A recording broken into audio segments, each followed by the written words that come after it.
원고 승소 판결을 했는데 대법원이 판단 뒤집었어요. 대단한 거예요. 보통 1심, 2심의 판단을 대법원이 뒤집었다는 거는 정말 대단한 거예요. 정말 이런 경우가 레어한 케이스이기 때문에.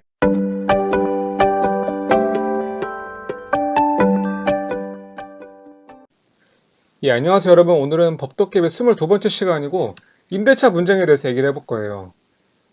임대차 쉽지 않죠. 이거 생각만 해도 머리가 아픕니다. 이 임대차 3법으로 인해서 여러 가지 많은 변수들이 생겼는데, 일단은 이 임대차 문제는 우리가 임대인이든 임차인이든 아니든 그냥 각자의 그 소유의 집에서 실거주를 하고 있던 어떤 형태로든 맞닥뜨리게 될 수밖에 없는 문제예요.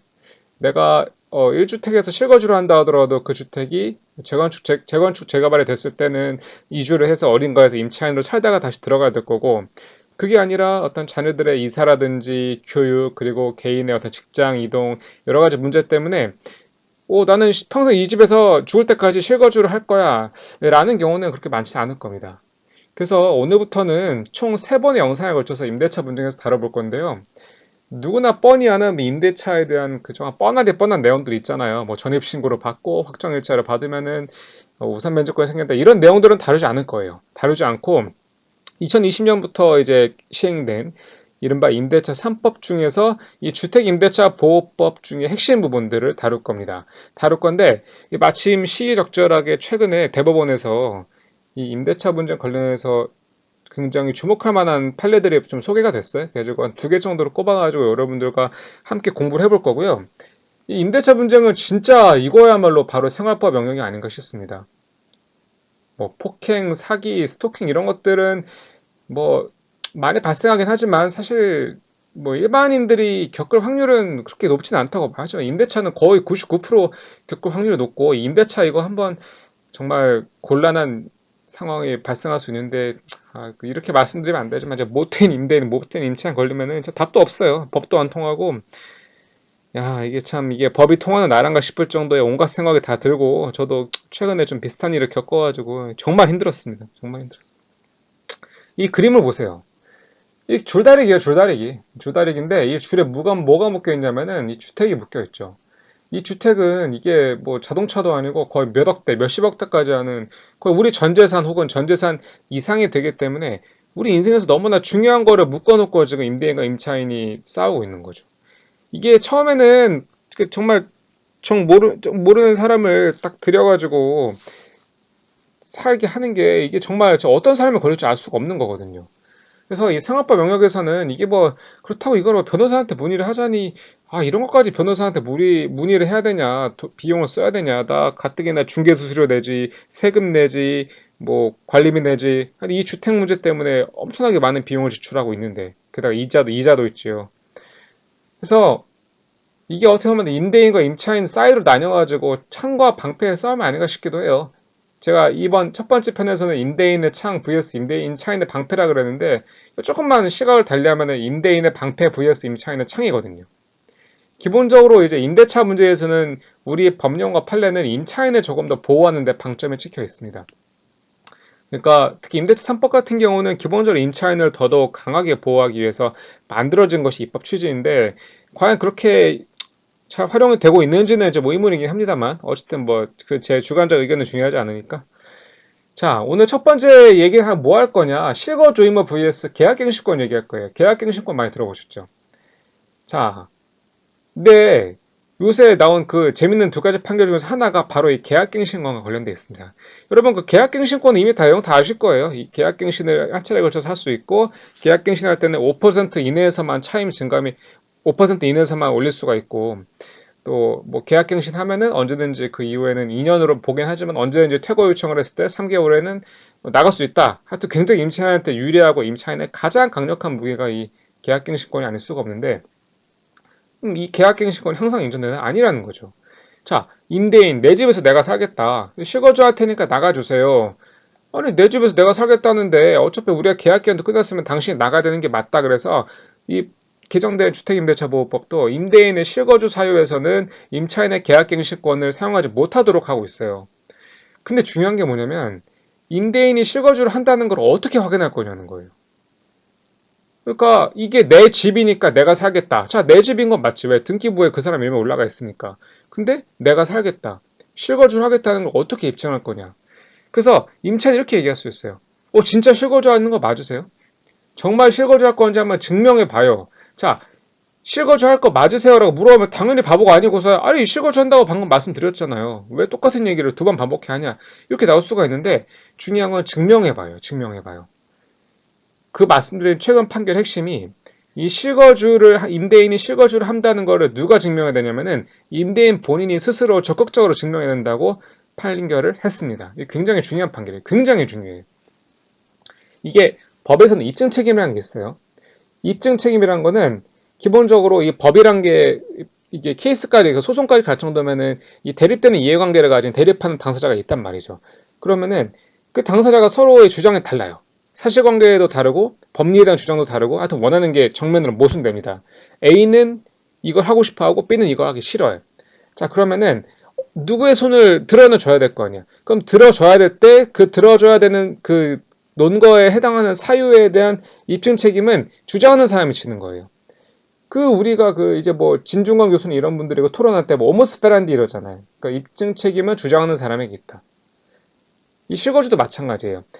기본적으로 임차인의 계약갱신권은 그냥 임차인이 주장만 하면 끝나요. 나 그냥 계약갱신하겠다. 왜? 나 지금 살고 있고 이거를 2년 더 살겠다 하는 거니까. 그러니까 딱히 증명할 것도 없어. 그냥 매기만 하면 끝나요. 근데 임대인이 계약갱신권의 예외로서 실거주를 한다는 거는 그 예외에 해당하는 사유인 실거주를 임대인이 증명을 하는 겁니다. 이거 웃기죠? 아니 실거주는 이 사람이 임차인이 나간 다음에 내가 들어가야지 증명을 하는 거지 뭘 증명하라는 거야. 이게 어떻게 보면 좀 이상할 수도 있는데 일단 하나하나 봐봅시다. 자, 이 문제의 계약갱신요구권 주택임대차보호법 제6조 3에 있어요. 이거 굉장히 유명한 조문이죠. 좀 글씨가 보이려나 모르겠는데 일단은 좀 가볼게요. 예, 좀 키워서 보겠습니다. 죄송합니다. 자, 임대인은 임차인이 제6조 전단의 기간 이내, 이게 6개월 전부터 2개월 전까지예요. 계약갱신 요구할 경우 정당한 사유 없이 거절하지 못한다. 그럼 거절할 수 있는 정당한 사유는 뭐냐? 쭉 나와 있죠. 근데 이런 경우는 거의 없을 거예요. 이런 건 거의 없고, 뭐 월세 한 2번 이상 밀리면은 이 계약갱신을 못 쓴다는 거는 많은 분들이 잘 모르시더라고요. 기본적으로 월세, 이거 월세 밀려도 보증금에서 까지니까 상관없지 않나라고 생각할 수 있지만은 2번 이상 밀려버리게 되면은 계약갱신권 날라갑니다. 그리고 다만 다음 각호에 해당하는 경우에는 그러하지 않은 이렇게 되어 있죠. 자, 여기에 이제 각호에 보면은 여기가 이제 실거주 의무 임대인의 실거주 사유 여기 써 있는 게 이제 8호에 써 있다는 거죠, 여기. 제가 지금 착각할 뻔했네요. 임대인이 여기 보면 중요한 임대인의 직계 존속, 직계 비속을 포함한다요. 여기서 질문. 임대인의 할아버지는 포함이 될까? 임대인의 할머니. 임대인의 외할아버지, 외할머니는요? 포함됩니다. 왜? 직계 존속은 엄마, 아빠 플러스 할아버지, 할머니, 외할아버지, 외할머니, 고조할아버지, 고조할머니, 증조할아버지, 증조 다 포함되는 거거든. 직계 비속, 손자도 들어가요. 그러니까 그런 의미에서 손자도 마찬가지. 손자가 그냥 뭐 2살짜리가 산다 그래도 이 직계 비속에 산다고 이제 할 수 있거든요. 실제 거주하라는 경우, 그러니까 실거주가 이 임차인의 계약갱신 요구를 거절할 수 있는 사유라는 거죠. 자, 그러면은 여기 나와 있는 사유는 그러니까 원칙은 계약갱신 할 수 있다는 거예요. 근데 예외적으로 못하게 하는 거니까 그 예외안에 해당하는 8가지 사유를 임대인이 증명을 해야 되는 겁니다. 근데 이런 증명은 쉽죠. 내 계좌 거래량 보니까 1월, 2월, 3월 다 차임이 들어왔는데 5월, 6월에 안 들어왔고 7월에 들어오네. 연체했다. 이거 증명 쉬워요. 근데 8월 호에 해당하는 이 실거주를 어떻게 증명할 거냐는 거예요. 다시 말씀드리지만 실거주에는 개념적으로 임차인이 계약갱신권이 받아들여지지 않고 임차인이 퇴거한 이후부터 시작되는 거기 때문에 임차인이 퇴거하기 전에는 실거주를 했냐 안 했냐라는 사실관계 판단을 할 수가 없어요. 이런 것들은 죄다 사후적인 판단이에요. 과거에 대한 판단이고 이 8호는 미래에 대한 판단이거든요. 이래서 되게 어려운 거예요. 자, 그리고 6조의 3에 이제 1항의 이 얘기가 있고 6항 가면은 이 제5항에 따른 손해배상 얘기인데 이게 아마 계약갱신권 행사에 대한 손해배상 의미하는 걸 겁니다. 이거랑 같이 한번 볼까요? 이거 제가 항상 이 모든 것들을 다 갖고 오려고 그랬는데 쉽지가 않아요. 왜냐면은 이 모든 법령을 다 갖고 오면은 시인성이 안 좋고 어쨌든 뭐 헛소리 그만하고 6조의 3 갔을 때 5항 여기 있어요. 임대인이 혹시 보이시나요? 좀 띄울게요. 임대인이 임대인 제의랑 8호의 사유. 8호가 아까 뭐였어요? 실거주. 사유로 갱신에 거주했음에도 불구하고 갱신 요구가 거절하지 아니하였더라면 갱신되지 않았 기간 만료 전에 상당사업 제3자의 목적주택을 임대한 경우 임대인은 갱신 거절에 임차인 손해배상한다. 이거 되게 말이 어려운데 쉽게 풀어서 얘기하면은 실거주 사유로 갱신 거절했어. 그래가지고 다른 데로 임차인이 이사를 갔는데 만약에 갱신 요구가 거절되지 않았다면, 즉 갱신이 돼가지고 계속 살았다면은 갱신되었을 기간이 만료되기 전에 정당한 사유 없이 제3자에게 목적주택을 임대한 경우, 그러니까 사유로 갱신을 불구하고 아니었던 게 만료되기 전에 정당한 제3자의 목적주택을 임대한 경우니까 말 그대로 제3자한테 또 이제 세를 줘버린 거야. 어떻게? 보증은 더 비싸게 줬죠. 그러니까 실거주를 하거나 아니면 제3자에게 또 이제 새롭게 임대를 주는 두 가지 경우에 실거주를 하면은 뭐 계약갱신에 대한 당연한 거절이겠지만은 실거주하는 것처럼 해놓고서 제3자한테 임대한 경우에는 임차인이 입은 손해를 배상해야 돼. 무슨 손해가 있을까요? 일단은 이사비용, 중개수수료, 그리고 기타 뭐 정신적, 시간적 손해에 대한 배상이겠죠. 그래서 6항 가면은 그에 따른 손해배상액은 거절 당시 상사에 관한 손해배상 예정 합의가 이루어지지 않는 한 이런 갱신 거절 당시 월차임, 월세인 경우에는 월차임의 3개월분, 월세 곱하기 3, 그리고 이제 환산 월차임, 전세였을 때 전세를 월세를 환산했을 때 갱신 거절 당시 환산 월차임 차액이 2년분에 해당하는 금액. 2년분이니까 거의 전세 보증금 전액이 될 수가 있겠죠. 그러니까 차익에 대한 이제 2년분이긴 하지만. 그리고 갱신 거절로 인해서 임차인이 입은 손해, 아까 말씀드린 중개수수료, 이사비용, 이것만 해도 거의 몇천 끼를 수 있다는 거죠. 그래서 이 실거주, 그러니까 이게 임차인들의 생각이 뭐냐면 저도 한번 이런 생각 해봤는데 일단 뭐 실거주 한다니까 나왔는데 내가 네이버 부동산 보니까 우리 집이 매물로 나와 있었던 거예요. 전월세 매물로. 그리고 전월세 매물로 나와 있는데 우리 집에 8층이었는데 며칠 지나니까 8층 전세 실거래가 또 떴어요. 그럼 의심해 볼만 하죠. 자, 내가 있던 집이 실거주를 한다 그랬는데 정확히는 내가 있던 집과 똑같은 집인데 그 사진들이 이거 우리 집 사진이야. 내가 들어가기 전에 인테리어 다 돼 있는 사진. 그렇게 나와서 이 집이 전월세로 매물이 올라가 있고 플러스 그 전월세에 올라간 매물이 나와 있는데 그 전월세 매물이 좀 있다가 없어지고 실거래가 떴어요. 실거래는 무조건 신고를 해야 되니까. 그러니까 이런 거 봤을 때 우리 집주인이 우리 속이고서 다른 사람들 세줬다 라고 했을 경우에는 한번 이걸 트라이 해볼만 해요. 손해배상 청구를 해볼만 해요. 근데 그렇다고 무턱대고 하면 안 되겠죠. 그래서 막 임차인 중에는 뭐 이상한 다음에 한 몇 달 뒤에 와가지고 괜히 그 우체통을 한번 뒤져보는 거예요. 이렇게 8층에 802호에서 802 우체통 뒤져봤는데 이거 우리 집주인 우리 이름이 홍길동이었는데 여기 온 우편물 수신자가 김갑동으로 된 거예요. 그럼 성이 다르잖아요. 그럼 이제 뭐 외가일 수도 있다고 추측할 수 있겠지만은 일단 아니에요. 아니고 너무 이렇게 아닌 것 같아. 실거주 안 하는 것 같아. 그럴 경우에는 이거 청구하는 사람도 많아요. 그러니까 이거 되게 애매해요. 그렇다고 집에 들어가가지고 집주인 안 사내라고 얼굴 확인할 수도 없는 노릇이고 굉장히 해서 대부분 임차인들이 이거 안 하는데 진짜 이 실거주가 애매한 경우에는 한번 이렇게 이상한 지라도 청구를 하게 되는데 제가 지금부터 말씀드릴 판례 사안은 퇴거를 안 해버린 거예요. 야, 임대인님, 제가 보기에는 당신은 실거주 안 하려는 것 같습니다. 그래서 우리는 계약갱신권을 행사할 거고, 우리는 이사 못 나갑니다. 아니, 우리 실거주 한다니까요. 나오세요. 아니에요. 당신 실거주 안 하는 것 같아요. 나 못 나가겠습니다. 마음대로 하세요. 배째! 라고 돼버린 거죠. 자, 이래서 이게 법률신문 기사를 갖고 온 건데 세입자의 임대차 갱신 요구 거절하려면 대법원 임대인이 실거주 진정성 입증해야. 볼게요. 기사를 바로 보겠습니다. 법률신문이 굉장히 좋아요. 법률신문이 이 판결 큐레이션으로 되어 있는데 여기가 그 일반인도 이해하기 쉽게 써 있거든요. 그래가지고 이것도 중요한 것들을 써 있어가지고 이게 법에 좀 관심 있는 분들은 그냥 상식선에서 한번 법률신문의 판결 큐레이션을 보는 게 좋습니다. 굉장히 잘 돼 있어요. 기자님들도 굉장히 법학 지식이 풍부하신 분들이거든요. 자, 여기 나와있죠. 자신이 실제 거주하겠다면 집주인이 세입자의 갱신갱신 요구를 거절할 때 실거주 의사 존재를 어떻게 판단할 수 있었을까? 대법원은 임대인이 실거주에 해당하는 점에 대해서 증명해야 하며 그 의사가 가공된 것이 아니라 진정하다. 그러니까 거짓말이 아니라 진짜 의사다. 것을 통상적으로 수긍할 수 있을 정도의 사정을 주장 증명해야 한다. 그러니까 임대인이 적극적으로 증명해야 돼요. 자, 아니 임차인님은 제가 실거주 의사가 없다고 생각하시겠지만은 자, 그럼 제가 지금부터 보여드리겠습니다. 자, 사안을 볼게요.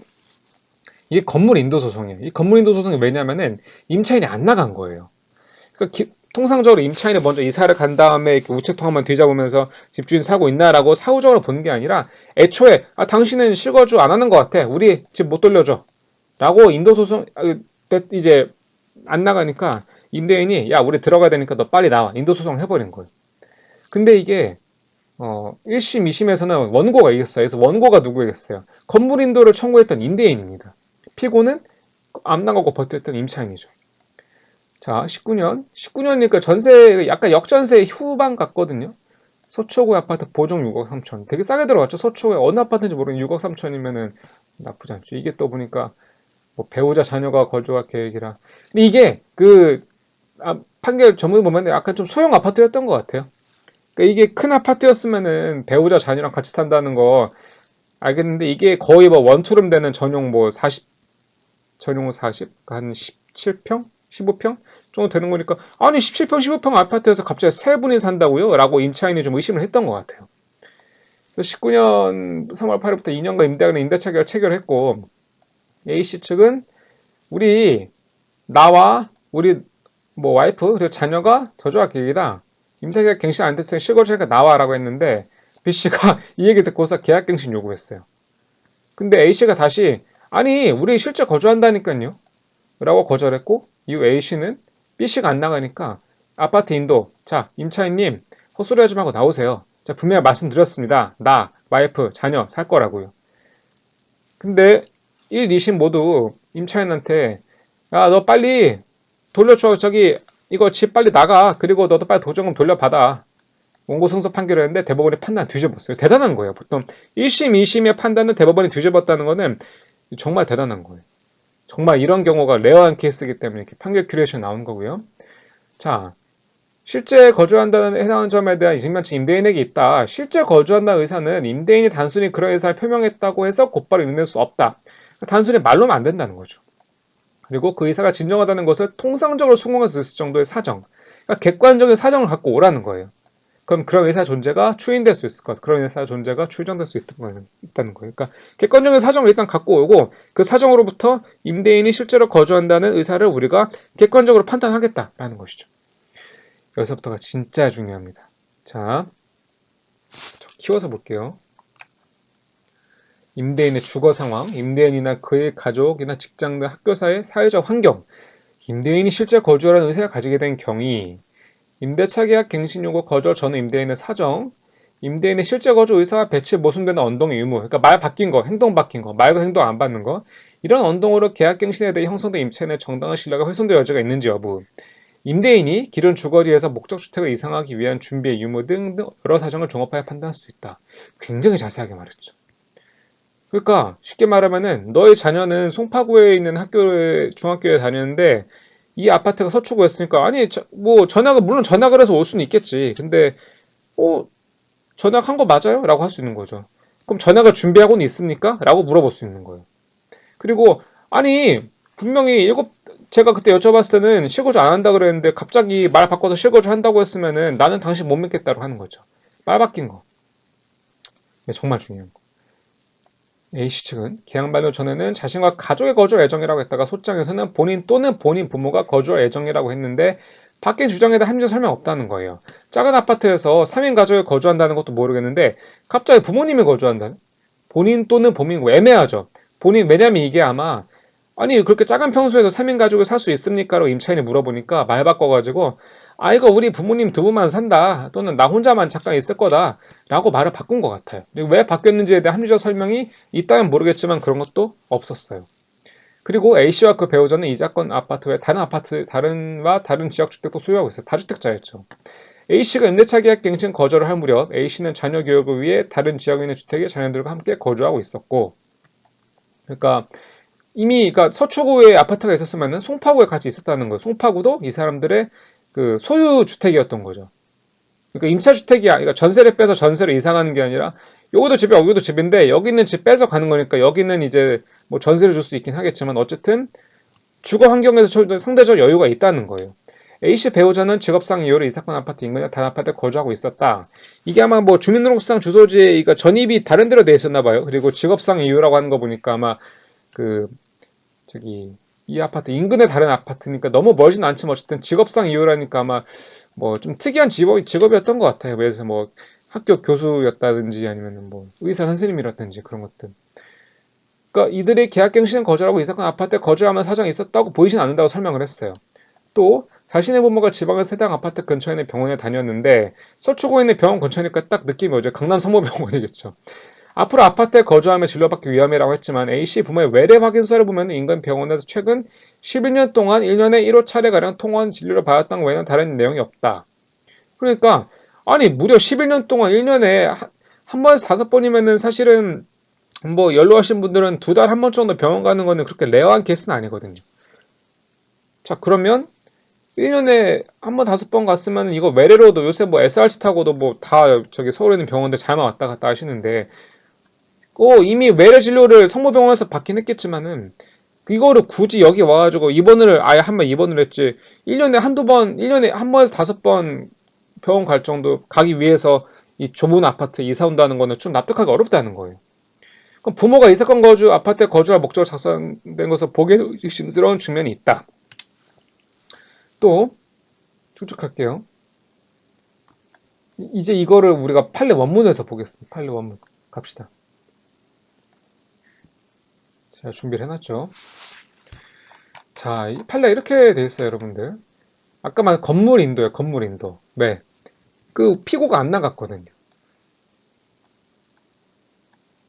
원심 판결 파기됐으니까. 아까 사실관계 똑같습니다.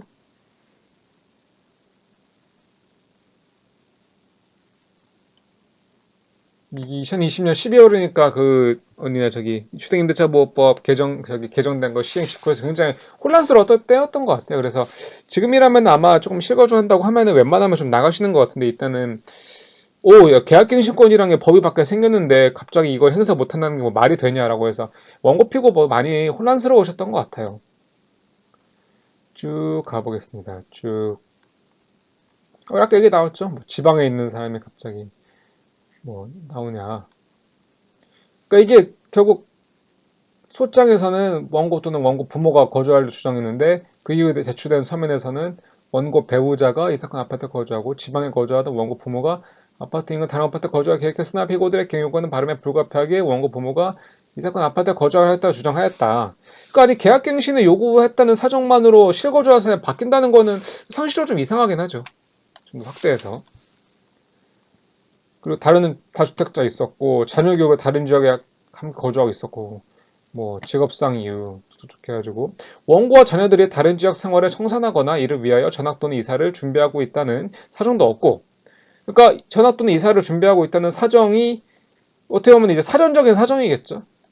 그러니까 이 정도 됐으면은 아유 뭐 저기 좀 전학이라도 가면은 우리가 이해를 하겠는데 전학도 안 가고 그렇다면은 뭐 서초구에서 송파구 있는 학교를 다니겠다냐 이렇게 해도 좀 볼 수가 있다는 거예요.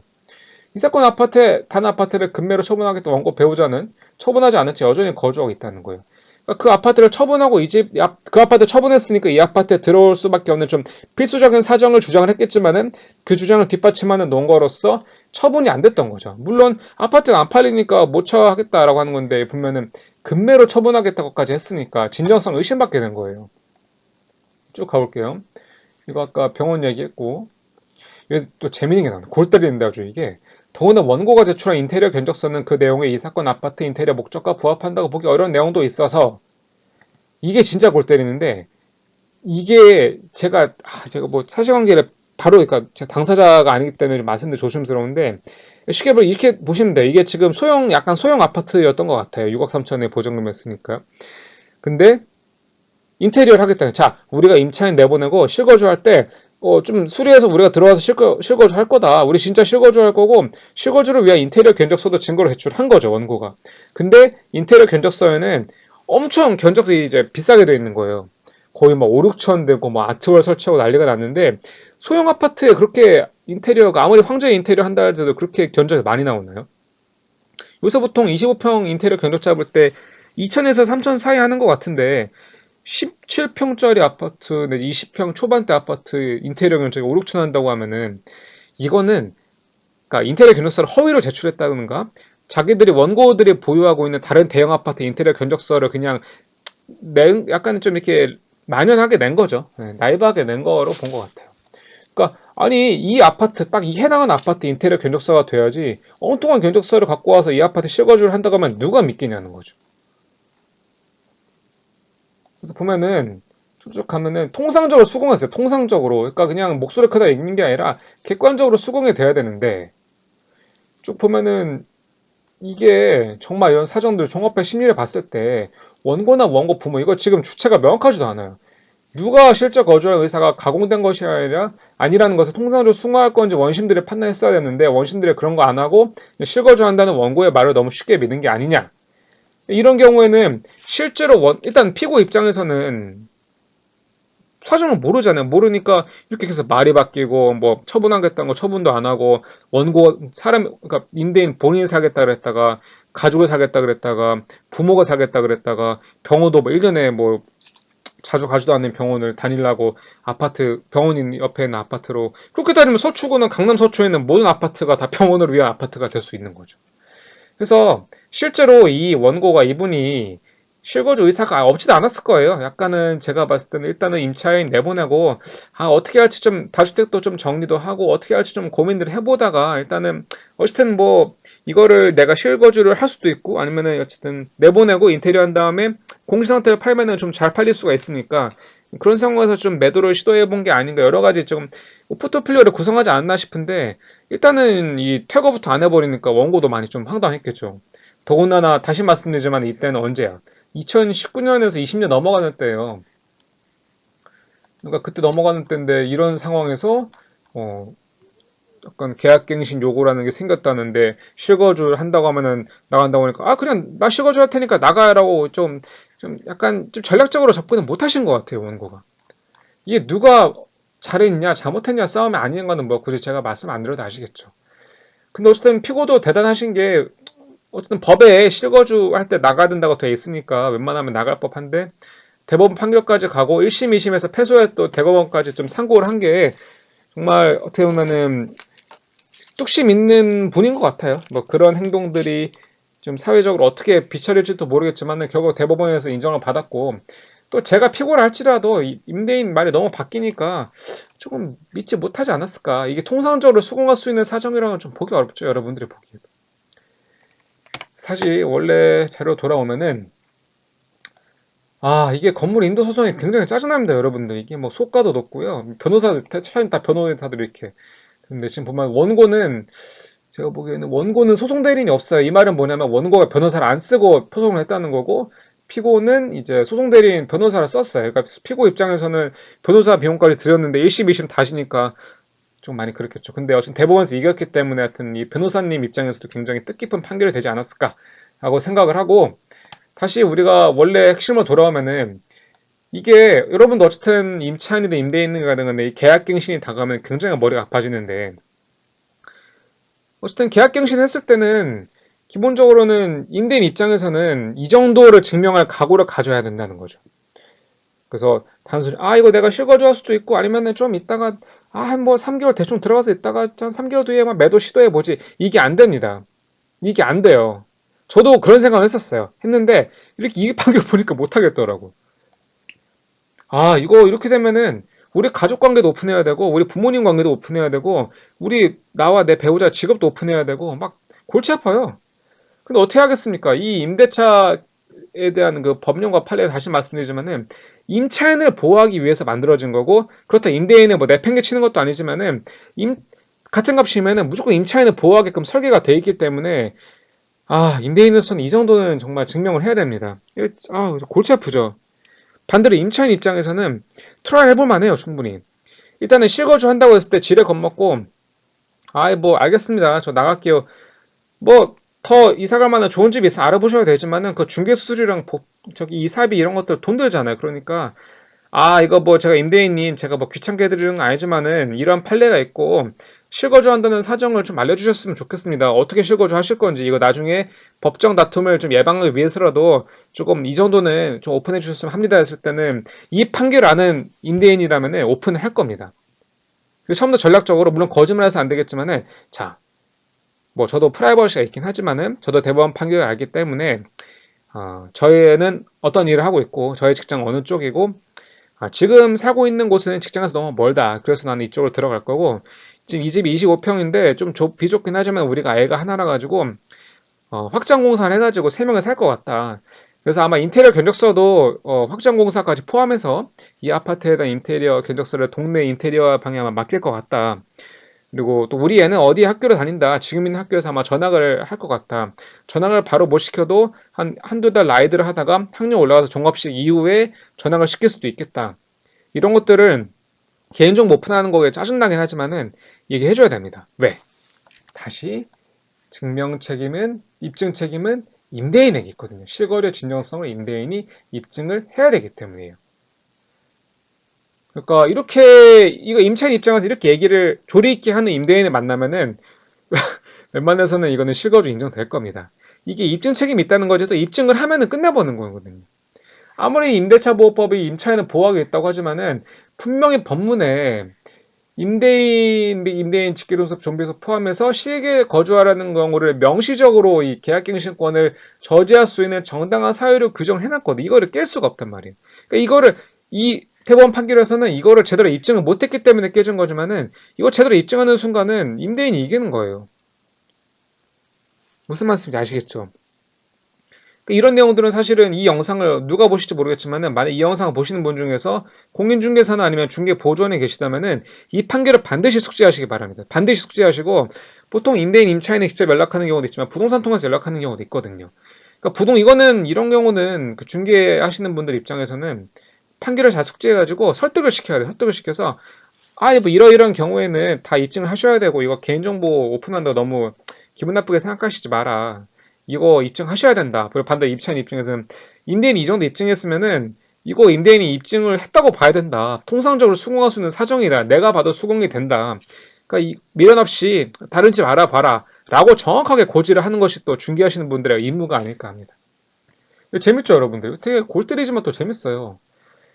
진짜 이 그림만 보면은 저도 임대차 때문에 너무 고생을 해가지고 답답해요. 진짜 막, 역전세도 맞고 살 떨리고 뭐 돈도 돌려주는 만에 난리치다가 현금 주고 막, 이제 진짜 별 지랄 일을 다 겪었는데, 중요한 거는 지랄 일을 겪었을 때 덜 당황하려면은 정확히 알고 있어야 돼요. 정확히 알고 있어야 돼요.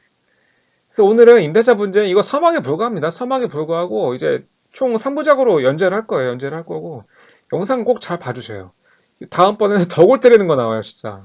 이거를, 진짜 법을 왜 이렇게 만들어 놨냐라는 생각이 들 정도로 제가 너무 힘든데, 이거 잘 모르겠으면 댓글 달아주세요. 댓글 달아주시고, 이거 제가 이렇게 뭐 인터넷으로 상담하는 거 못해요. 못하는데, 이런 주제에 대해서는 분명히 고민해 볼 필요는 있을 것 같아요. 인사이트가 있으면 알려주시고, 제 내용 중에 잘못된 게 있으면 또 지적을 해주시면 감사하겠습니다. 이제 벌써 유튜브 구독자가 좀 늘었어요. 늦고 이제 조회수도 좀 나오는데, 지금 편집이 완전 발로 하고 있거든요. 이제 편집실로 더 늘려가지고 이제 여러분들에게 유익한 내용을 조금 더 효율적으로 전달될 수 있는 법독 개배가 되겠습니다. 오늘 영상 봐주셔서 감사드리고 좋은 하루 보내세요. 감사합니다.